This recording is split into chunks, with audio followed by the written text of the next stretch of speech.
This piece is titled Mississippi Alive in Darkness. I created this piece out of weatherwood for a number of reasons.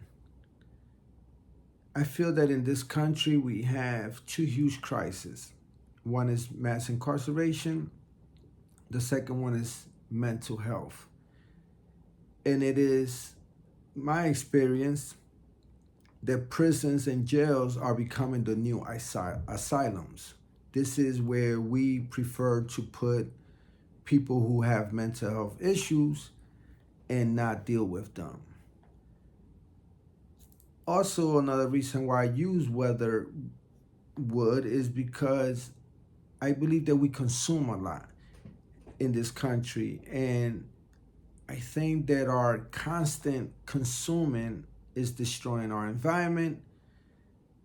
But we also have this idea of when things get old, we don't want to deal with them anymore, whether they are human beings or clothes or material things, right? And also because I feel that society prefer to use prison to put people in so they don't have to deal with. And so it's this piece is an idea of many things put together, right? The title of it came from, as I was doing my research for my senior thesis, one of the librarians here at Yale, Emily Hornan, gave me an article of where in Mississippi they are incarcerating people who have not committed a crime solely because they have mental health issues or substance abuse issues. And the clerk from one of those towns in Mississippi, he just doesn't see incarceration helping these people out. And so he kind of he's like sounding the alarm, so to speak, right? But also what's so alarming about incarcerating people that have mental health issues is that prison is not an environment to put people who have mental health issues, mainly because the staff working at prison is not properly trained to deal with people who have mental health issues.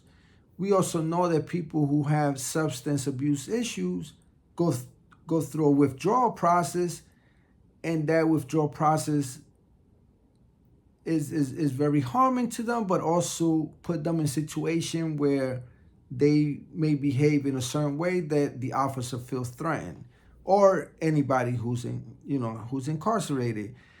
And so this article speaks of 14 people who committed suicide in Mississippi, and at least 3 people committed suicide in the same cell in the same way. You would figure that by the time one person took his life, that the warden would remove the metal piece, but the metal piece was never removed, and others followed and committed suicide. So this piece speaks about that, but it also speaks about my experience in prison and how many times in prison the thought of suicide entered my mind, and I felt that I would never make it home. And these are things that I feel we as a society need to understand, that we're spending too much money on incarcerating people and not enough money on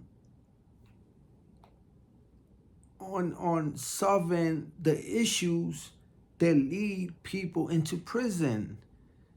If it's mental health, then I think we need a better system that deal with mental health. If it's substance abuse, then we need a better system that deal with substance abuse. If it is violence, then we need a system where people could understand an alternative to violence, rather than putting them in an environment that is very hostile, very violent in every aspect of it. And end up costing many lives. We are leading in suicide in this country. Our jails has a high number of people committed suicide. And so this piece where there's the gold frame and three faces is that's an image of me in prison feeling like, yes, I know I have a number to, I have a sentence of a 28 years to life, and hopefully when I finish my 28 years to life, I could make it home. But there's many times that I felt I would never make it home. And so, while incarcerated, I had to reimagine what nature was like. I grew up in Puerto Rico, and my only memories of my mother are in nature. And so to have to reimagine what nature was like to me is perhaps the reason why my art has this surrealistic interpretation to it. And so this piece encapsulate that. But it's a piece that I wanted to hang from a red frame, signifying the blood of other people that we are losing in prison, right? And also to draw attention to the Mississippi Five, which are 5 women who are incarcerated in Mississippi who keep getting denied parole, although they serve decades in prison. And the parole system in Mississippi is totally different from New York, where I am, where the parole board will hit you with 2 years and you go back in front of the parole board. In Mississippi, you go back every 5 or 8 years. Some of these women have over 30 years in prison. At what point is enough enough?